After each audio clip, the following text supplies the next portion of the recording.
Good evening everyone, welcome to my channel let's learn QA. और आज के video में हम रेस्ट अश्योर्ड के कुछ important and frequently asked interview question discuss करेंगे। और ये हमारा इंटरव्यूज के वीडियोस का पार्ट 3 है। मैंने already part 1 and part 2 for the interview question अब ऑलरेडी अपलोड किए हुए हैं। प्लीज आप उनको भी जरूर चेक करें। और जो इंटरव्यू के क्वेश्चन मैं यहाँ कवर कर रहा हूँ, आई होप डेफिनेटली वो आपको इंटरव्यूज में हेल्प करेंगे। करेक्ट। तो वीडियो स्टार्ट करने से पहले मैं आपसे रिक्वेस्ट करूंगा कि प्लीज चैनल को सपोर्ट करें। वीडियोस को लाइक कमेंट और चैनल को सब्सक्राइब जरूर करें। तो क्वेश्चन जो फर्स्ट हम यहाँ पे कवर करेंगे, that is what is request specification in rest assured. तो रिक्वेस्ट स्पेसिफिकेशन क्या चीज़ है, पहले इसको अंडरस्टैंड करते हैं। और मैं आपको यहाँ पे एक एग्जाम्पल भी दिखाऊंगा ताकि आपको ये चीज़ सिर्फ थ्योरेटिकली नहीं, वो कॉन्सेप्चुअल भी आपको ये चीज़ क्लियर हो जाए। ठीक है। एक्चुअली रिक्वेस्ट स्पेसिफिकेशन क्या है? It is used to reuse common request settings. जब आप कोई एपीआई रिक्वेस्ट सेंड करते हैं, ठीक है, तो आप उस एपीआई रिक्वेस्ट में कुछ अपनी रिक्वेस्ट की इंफॉर्मेशन साथ में सेंड करते हैं। जैसे कि base URI, headers, authentication, that can be applied across multiple API test. यानी कि रिक्वेस्ट स्पेसिफिकेशन का पर्पस क्या है? मैं आपको यहाँ पे सिनेरियो बताता हूँ कि जब आप रियल टाइम में एपीआई टेस्टिंग परफॉर्म करते हैं, तो ऐसा नहीं है कि आपको सिर्फ एक ही एपीआई रिक्वेस्ट सेंड करनी है, आपने एक ही एपीआई टेस्ट परफॉर्म करना है। आपको मल्टीपल एपीआई टेस्ट परफॉर्म करने होते हैं। अब जब मल्टीपल एपीआई टेस्ट परफॉर्म करेंगे, तो उन मल्टीपल एपीआई टेस्ट के अंदर कुछ ऐसी कॉमन रिक्वेस्ट की भी सेटिंग्स होंगी, कुछ ऐसी कॉमन रिक्वेस्ट की इंफॉर्मेशन होंगी जो मल्टीपल एपीआई टेस्ट के अंदर कॉमन है। तो रिक्वेस्ट स्पेसिफिकेशन हमें हेल्प करती है to it is use to reuse common request settings. यानी कि हम उन कॉमन जो रिक्वेस्ट की सेटिंग्स हैं, उनको हम मल्टीपल एपीआई टेस्ट में यूज कर सकते हैं। राइट। तो आप एक रिक्वेस्ट स्पेसिफिकेशन क्रिएट करते हैं और उस रिक्वेस्ट स्पेसिफिकेशन को मल्टीपल एपीआई टेस्ट में आप उसको यूज कर सकते हैं। जब आप ऐसा परफॉर्म करेंगे, तो actually this promotes the DRY principle. DRY principle क्या होता है? कोडिंग का डोंट रिपीट योरसेल्फ। यानी कि आप क्या करेंगे, आपने स्पेसिफिकेशन एक बार बना दी, आप आपको वो स्पेसिफिकेशन बार बार हर एक एपीआई टेस्ट के लिए बनाने की जरूरत नहीं है। तो इट मींस आपने सिर्फ वन टाइम लिखा और उसको आपने रिपीट नहीं किया। अगर आप रिक्वेस्ट स्पेसिफिकेशन यूज नहीं करेंगे, तो आपको क्या करना पड़ेगा, वो सेम कोड आपको मल्टीपल एपीआई टेस्ट के लिए बार बार लिखना पड़ेगा। तो एक ये चीज हमें यहाँ पे हेल्प मिलती है। ठीक है। और इससे क्या होगा? Leading to cleaner and more maintainable code. आपका जो कोड है वो इजी टू क्लीन होगा और बाद में मेंटेन करना आसान होगा। ठीक है। तो होता क्या एक्चुअली में रिक्वेस्ट स्पेसिफिकेशन में, मैं आपको यहाँ पे एग्जांपल दिखाता हूँ कि जैसे हमने यहाँ पे एक टेस्ट बनाया हुआ है। ये हमारी टेस्ट क्लास है। करेक्ट। और इस टेस्ट क्लास के अंदर आप यहाँ पे देख रहे हैं, टेस्ट एनजी की क्लास है जहाँ पे हमारे पास ये दो अलग अलग टेस्ट हैं। एक टेस्ट है हमारा वेरीफाई यूजर, और एक है हमारा डिलीट यूजर। दो हमने एपीआई टेस्ट बनाए हैं। अब यहाँ पे क्या है कि कुछ इन्फॉर्मेशन ऐसी है जो वेरीफाई यूजर के लिए भी कॉमन है, रिक्वेस्ट में हमें सेंड करनी है, और डिलीट यूजर में भी हमें कॉमन रिक्वेस्ट सेंड करनी है। तो कॉमन इन्फॉर्मेशन है, तो हम कॉमन इन्फॉर्मेशन को क्या करते हैं, आप यहाँ देख रहे हैं हमने रिक्वेस्ट स्पेसिफिकेशन का एक यहाँ पे वेरिएबल डिक्लेयर किया है। रिक्वेस्ट स्पेसिफिकेशन का एक वेरिएबल डिक्लेयर किया है, रिक्वेस्ट स्पेक। करेक्ट। और आप क्या करेंगे, एक बिफोर क्लास के अंदर एक मेथड बनाएंगे। आपको पता है कि टेस्ट एनजी के अंदर जो बिफोर क्लास होती है वो हमारे टेस्ट एनोटेशन से पहले चलती है। तो आप रिक्वेस्ट स्पेसिफिकेशन बनाने से के लिए आप क्या करेंगे, आप एक पहले रिक्वेस्ट स्पेक बिल्डर का ऑब्जेक्ट बनाएंगे। रिक्वेस्ट स्पेक बिल्डर क्लास का जब आप ऑब्जेक्ट बनाते हैं, आप उस बिल्डर ऑब्जेक्ट में आपने देखा यहाँ पे क्या करेंगे, आप डिफरेंट डिफरेंट जो हमारे रिक्वेस्ट की सेटिंग्स है वो सेट करेंगे। जैसे कि बेस यूआरआई सेट कर दिया आपने, बेस पाथ सेट कर दिया, और कंटेंट टाइप सेट कर दिया। ये तीन इंफॉर्मेशन है जो बेस यूआरआई, बेस पाथ और कंटेंट टाइप, ये क्या है, कॉमन है। हमारे पहले टेस्ट 1 के लिए भी कॉमन है, और टेस्ट 2 को भी वो चीज चाहिए। तो हमने यहाँ पे क्या किया, एक रिक्वेस्ट स्पेक बिल्डर बनाया, उसके अंदर हमने ये इंफॉर्मेशन को सेट कर दिया जो कॉमन इंफॉर्मेशन है हमारी। और हमने अल्टीमेटली जो ऑब्जेक्ट है बिल्डर का, उसका एक मेथड यूज किया, डॉट बिल्ड, जो अल्टीमेटली हमें क्या करता है, एक रिक्वेस्ट स्पेसिफिकेशन का एक वेरिएबल रिटर्न करता है। तो हमने अल्टीमेटली इसको यहाँ पे सेव करा लिया है। तो आप यहाँ देख रहे हैं कि जो रिस्पेक्ट रिक्वेस्ट स्पेक हमारा यहाँ पे ऑब्जेक्ट है, उसके अंदर ये सारी इंफॉर्मेशन सेट है। करेक्ट। तो अब जब आप अपनी रिक्वेस्ट टेस्ट क्रिएट करते हैं, अपना टेस्ट केस क्रिएट करते हैं, तो आप क्या करेंगे, गिवन पार्ट के साथ आप क्या करेंगे, डॉट स्पेक और अपना स्पेक का वेरिएबल यहाँ पास कर देंगे। इससे क्या होगा कि आपको जो कंप्लीट इंफॉर्मेशन है, यूआरआई, पाथ और कंटेंट टाइप, वो एक वेरिएबल ने हमारी तीनों इंफॉर्मेशन यहाँ पे एक तरीके से एज अ स्पेसिफिकेशन हमारे गिवन पार्ट को यहाँ पे प्रोवाइड कर दी है। One thing. अब सेम इंफॉर्मेशन मुझे चाहिए सेकंड रिक्वेस्ट के लिए भी, तो हमने यहाँ पे भी क्या किया, सेकंड टेस्ट में भी गिवन के साथ हमने किया डॉट स्पेक, और उसके बाद आपने यहाँ पे रिक्वेस्ट स्पेसिफिकेशन का जो हमारा वेरिएबल है वो हमने पास कर दिया, जिसके अंदर हमारी वो सारी इंफॉर्मेशन सेट है। तो this is the idea of request specification. I hope ये आपको कॉन्सेप्ट यहाँ पे एक बार गो थ्रू है, और आपको ये चीज इंटरव्यू में एक्सप्लेन करना अब यहाँ पे इजी रहेगा, आई होप। तो हम चलते हैं नेक्स्ट कॉन्सेप्ट पे, दैट इज रिस्पॉन्स स्पेसिफिकेशन। तो what is response specification in rest assured. तो अभी हमने रिक्वेस्ट स्पेसिफिकेशन को डिस्कस की है, यानी कि जो चीजें हमारे रिक्वेस्ट में, एपीआई की रिक्वेस्ट में कॉमन होती हैं, हम उनको एक रिक्वेस्ट स्पेसिफिकेशन बनाते हैं। In the same way response specification भी सेम है, कि अब यहाँ पे रिस्पॉन्स के जो हमारी इंफॉर्मेशन है, हम उनको क्या करते हैं, कॉमनली एक रिस्पॉन्स स्पेसिफिकेशन बना के रखते हैं।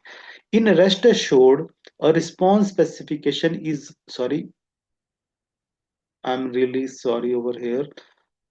In rest assured, a response specification is used to define reusable validation rules for API response across multiple tests. यहाँ पे भी वही कॉन्सेप्ट है। आप आपको मल्टीपल एपीआई टेस्ट क्रिएट करने होते हैं, और उन मल्टीपल एपीआई टेस्ट का कोई रिस्पॉन्स होता है। तो उस रिस्पॉन्स के अंदर जो कॉमन हमारी इंफॉर्मेशन है, जो हमें हर एक एपीआई टेस्ट के अंदर हमें वैलिडेट करनी है, तो हम क्या करते हैं, उन कॉमन इंफॉर्मेशन का एक स्पेसिफिकेशन बना देते हैं, दैट इज रिस्पॉन्स स्पेसिफिकेशन। उस रिस्पॉन्स स्पेसिफिकेशन के अंदर हम वो सारी इंफॉर्मेशन को डिफाइन करते हैं, जिन जिन चीजों को हम, जिन इंफॉर्मेशन को हम वैलिडेशन जिस पे अप्लाई करना चाहते हैं। तो this is the idea. Again यहाँ पे भी this promotes DRY, don't repeat yourself, यानी कि आपने क्या किया, एक बार रिस्पॉन्स स्पेसिफिकेशन बनाया और आप उसको मल्टीपल एपीआई रिस्पॉन्सेज को वैलिडेट करने के लिए यूज करते हो। करेक्ट। तो यहाँ पे अब, यहाँ पे आपको क्या करना होता है, अगेन यहाँ पे भी हमारे पास क्या है, ये दो टेस्ट हैं, आप देख रहे हैं, हमने एक टेस्ट ये बनाया और दूसरा टेस्ट ये बनाया। अब दोनों टेस्ट के अंदर आपको पता है रिस्पॉन्स कहाँ से वैलिडेट होता है, हमारा जो देन पार्ट होता है टेस्ट का, वो हमारा रिस्पॉन्स को रिप्रेजेंट करता है। तो हमें रिस्पॉन्स स्पेसिफिकेशन कहाँ पे लगाना होता है, हमारे देन पार्ट के साथ। लेकिन क्रिएट कैसे होता है, आप यहाँ पे क्विकली मैं गो थ्रू कराऊंगा। आपने बिफोर क्लास जो हमारी एनोटेशन है उसके अंदर आपने क्या किया, आपने एक new response pack builder class का ऑब्जेक्ट बनाया। वन थिंग, जैसे हमने ऊपर रिक्वेस्ट का बनाया था, यहाँ पे रिस्पॉन्स पैक बिल्डर का एक ऑब्जेक्ट बनाया। उसके अंदर आपने एक्सपेक्टेड स्टेटस कोड बता दिया, expected content type, expected response time, यानी कि आपने रिस्पॉन्स के तीन इंफॉर्मेशन यहाँ पे, तीन असर्शन यहाँ पे ऐड कर दी। स्टेटस कोड क्या होना चाहिए, कंटेंट टाइप क्या होना चाहिए, और रिस्पॉन्स टाइम क्या होना चाहिए। क्योंकि ये हमारा एक ऐसा एक रिस्पॉन्स है जिसको हम, ऐसी असर्शन है जो हम इसको दोनों, यानी कि मल्टीपल रिस्पॉन्स के साथ हम वैलिडेट करना चाहते हैं। तो अगेन, या तो आप हर एक टेस्ट के साथ अलग से ही इन चीजों को वैलिडेट करो, और या रिस्पॉन्स स्पेसिफिकेशन बना के आप क्या करेंगे, आपने कॉमन यहाँ पे एक बना दिया, और अल्टीमेटली हमने इसको क्या किया, रिस्पॉन्स स्पेसिफिकेशन के वेरिएबल में इसको हमने अल्टीमेटली असाइन कर दिया। तो ये रिस्पॉन्स स्पेक का जो हमारा यहाँ पे वेरिएबल है, इसके अंदर ये जो तीन हमारी असर्शंस हैं, बेसिकली रिस्पॉन्स की वैलिडेशन है, वो यहाँ पे हमने ऐड कर दी हैं। तो ये फर्दर यह यूज होगा कहाँ पे, अब आप जाएंगे देन पार्ट के अंदर, देन के अंदर आप डॉट स्पेक और यहाँ पे अपने रिस्पॉन्स स्पेसिफिकेशन का नाम आप यूज करेंगे। इससे क्या होगा कि एक वेरिएबल जो है ये तीन हमारी असर्शंस को यहाँ पे वैलिडेट कर रहा है। इन द सेम वे जब आपने सेकंड एपीआई टेस्ट लिखा है, वहां पे भी आप सेम इंफॉर्मेशन को वैलिडेट करना चाहते हो, तो आपने डॉट देन जो हमारा सेक्शन है उसके साथ आपने dot spec and then response back यहाँ पे वैलिडेट करती है। सो ये आप देख रहे हैं कि आपको जो कॉमन कोड है वो बार बार नहीं लिखना पड़ रहा, रिपीट नहीं करना। आपने एक बार उसको स्पेसिफिकेशन बनाया रिस्पॉन्स की, और आपने उसको मल्टीपल एपीआई रिक्वेस्ट के अंदर एज रिस्पॉन्स स्पेसिफिकेशन यहाँ पास करती है। So that is how response specification work करता है। अब नेक्स्ट क्वेश्चन आता है, that is what is API चेनिंग in rest assured, कि एपीआई चेनिंग क्या है रेस्ट एश्योर्ड में, क्योंकि जब आप रियल प्रोजेक्ट पे काम करते हैं तो एपीआई चेनिंग वहां पे यूज होगी ही होगी। ये बिल्कुल एक रियल टाइम सिनेरियो है, और ये चेक करने के लिए कि क्या आपने आपको रियल सिनेरियोस हैंडल करने की नॉलेज है, तो ये क्वेश्चन डेफिनेटली आपको आएगा। सो एपीआई चेनिंग क्या है? API चेनिंग in rest assured is the process of making a sequence of API calls where the output of one API request is extracted and is used as an input for a subsequent API request। यानी कि API चेनिंग में क्या होगा, आपको multiple API request send करनी है, तो आप यहाँ पे क्या करेंगी कि process of API call where output of one API request, यानी कि एक एपीआई की का जो आउटपुट है, जो रिस्पॉन्स है, वो हम एक्सट्रैक्ट करते हैं, इज एक्सट्रैक्टेड, एंड वो जो एक्सट्रैक्ट किया response that is used as the input for the subsequent API request. वो नेक्स्ट जो हमारी एपीआई है उसकी इनपुट बनती है। That is this process is known as API chaining. Correct. एक एक एपीआई का रिस्पॉन्स दूसरी एपीआई की इनपुट में हम पास करते हैं। So this is the API chaining. This technique is essential for validating the real world complex business workflow scenarios where multiple API end points are interconnect. ठीक है, तो ये एक रियल टाइम रियल वर्ल्ड का सिनेरियो, और हमें ये चीजें वहां पे पूरी एपीआई का जो एंड टू एंड फ्लो को टेस्ट करने में हेल्प करती है एपीआई चेनिंग। करेक्ट। तो अब ये आ गया। अब हमने जैसे एपीआई चैनिंग में ये चीज यहाँ पे हमने देखी है कि हम एक एपीआई का जो रिस्पॉन्स है एक्सट्रैक्ट करते हैं। अब नेक्स्ट क्वेश्चन इसी के ऊपर फॉलो अप क्वेश्चन बनता है कि आपने जैसे प्रीवियस क्वेश्चन में बताया कि आप एपीआई का रिस्पॉन्स एक्सट्रैक्ट करते हैं, तो क्वेश्चन होगा how do you extract data from the API response in the rest assured. आप एक्सट्रैक्ट कैसे करते हो एपीआई के रिस्पॉन्स से डेटा? ठीक है, तो वो कैसे होता है, तो ये हम यहाँ पे डिस्कस करेंगे और आप इसको एक्सप्लेन करेंगे। बेसिकली पहले आपको ये देखना कि एक्सट्रैक्शन होती क्या है। Extracting data from API response means reading specific value from the API response. यानी कि आप क्या करेंगे, एक रिस्पॉन्स में से स्पेसिफिक वैल्यू को रीड करते हैं, यानी कि एक्सट्रैक्शन के टाइम पे। और एक्सट्रैक्ट किस लिए करेंगे? उनको वैलिडेट करने के लिए इंफॉर्मेशन को, या आप उस इंफॉर्मेशन को एक्सट्रैक्ट करके किसी वेरिएबल में स्टोर करेंगे, या आप उसको पास करेंगे किसी अनदर एपीआई को। तो ये एक्सट्रैक्शन के कुछ एक तरीके से ऑब्जेक्टिव है, हम एक्सट्रैक्शन क्यों करेंगे। फॉर एग्जाम्पल अभी यहाँ पे आप देख रहे हैं, एक सपोज करो ये हमारा एक रिस्पॉन्स है, this is just a sample response जिसके अंदर एक आईडी की फील्ड है, एक नेम फील्ड है, और एक जॉब फील्ड है। ठीक है, तो सपोज करो ये हमारा एक सैंपल रिस्पॉन्स है, और आप इसमें से कुछ वैल्यू एक्सट्रैक्ट करना चाहते हो। फॉर एग्जाम्पल वी में वांट टू एक्सट्रैक्ट आईडी और नेम। तो इसका क्या मेथड होगा? पहला मेथड हमारा हम डिस्कस करते हैं एक्सट्रैक्शन का, extract data using response object. तो पहला मेथड ये है कि आप रिस्पॉन्स ऑब्जेक्ट को यूज करेंगे। तो ये कैसे होता है? आप जब गिवन व्हेन यूज करते हैं, जब आप गिवन और व्हेन लगाएंगे और आपने यहाँ पे अपना मेथड बताया है, तो ये पूरा का पूरा रिस्पॉन्स आप क्या कर सकते हो, रिस्पॉन्स ऑब्जेक्ट में सेव कर सकते हो। तो यहाँ पे आपने क्या किया, तो जो भी इस एपीआई का रिस्पॉन्स आएगा वो कहाँ पे आएगा हमारा, वो रिस्पॉन्स क्लास के ऑब्जेक्ट में सेव हो जाएगा।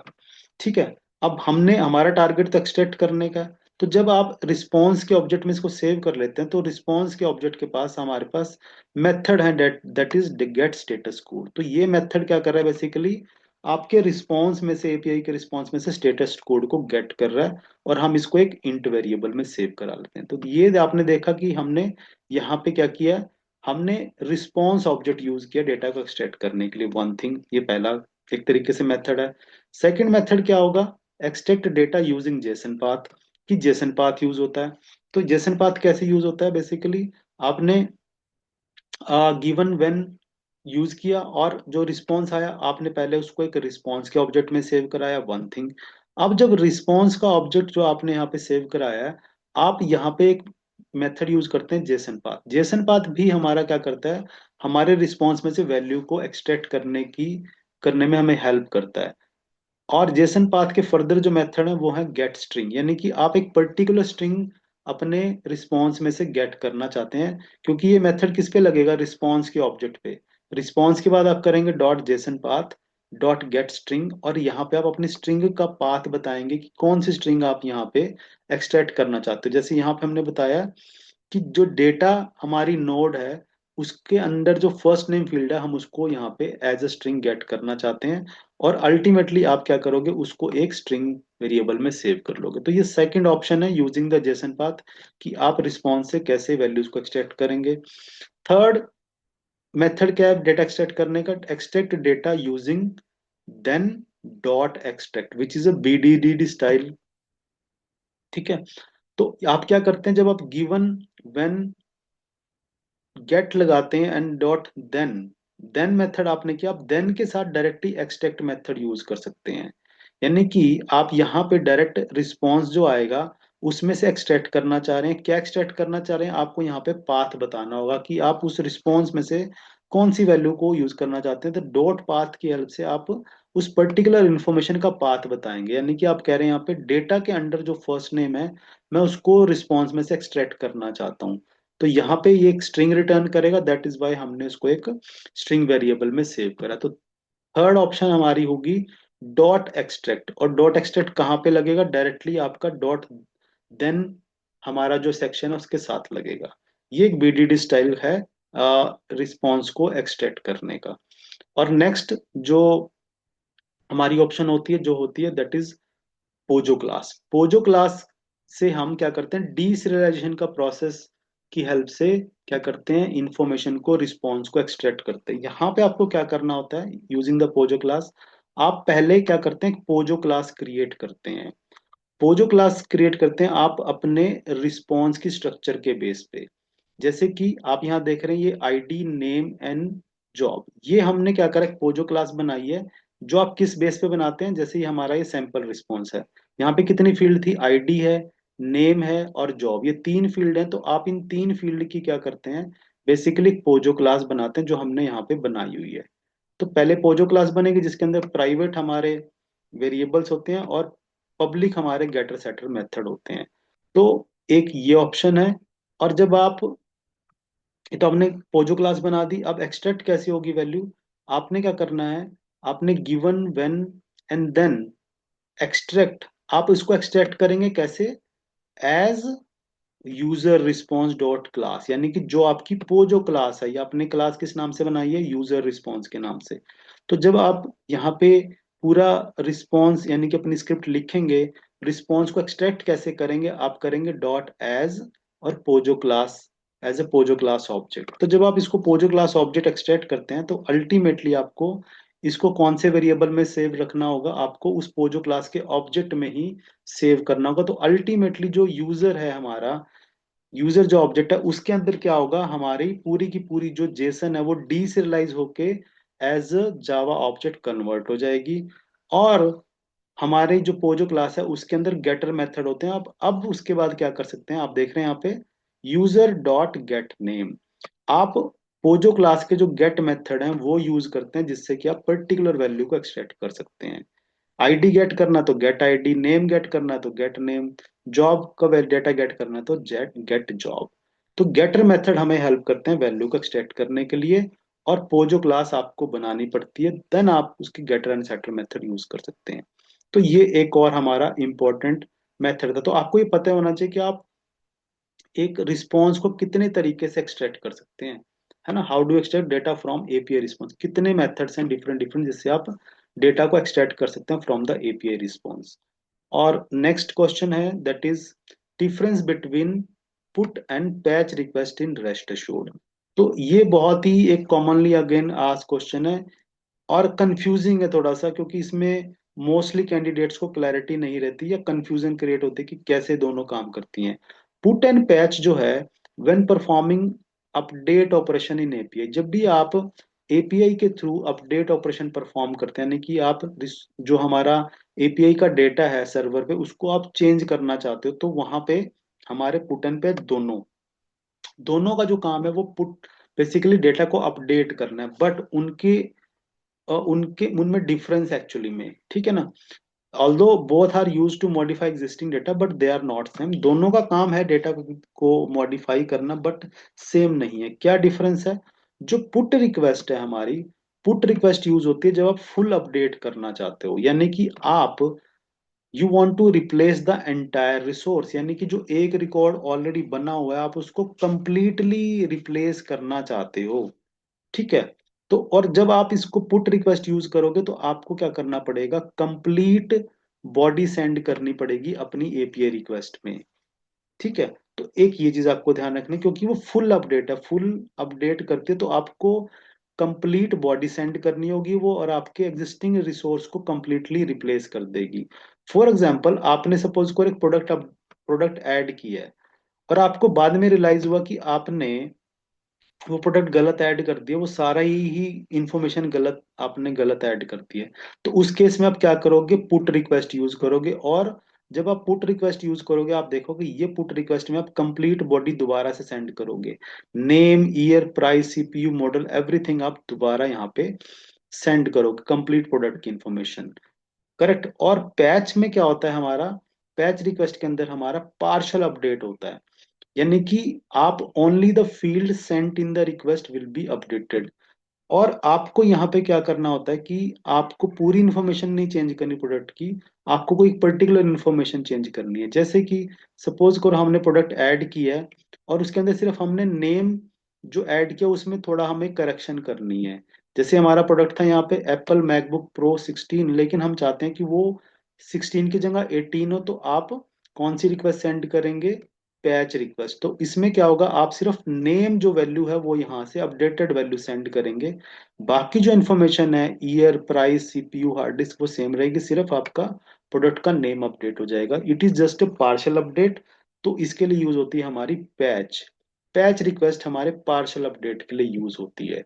सो ये क्वेश्चंस हैं जो मैंने यहाँ पे कवर किए हैं। आई होप जो मैं सिर्फ आपको इनके स्ट्रेट फॉरवर्ड आंसर नहीं दे रहा हूँ, मैं इसको एक्सप्लेन करने की कोशिश कर रहा हूँ ताकि आप सेम फॉर्मेट से आप इस कॉन्सेप्ट को अंडरस्टैंड कर सकें, और सेम वे से आप इंटरव्यू में इन चीज़ों को एक्सप्लेन कर सकें। सो अगर ये कॉन्सेप्ट, ये वीडियोस, ये इंटरव्यू के जो क्वेश्चन है आपको हेल्प कर रहे हैं, तो प्लीज़ वीडियो को लाइक, कमेंट एंड चैनल को सब्सक्राइब जरूर करें।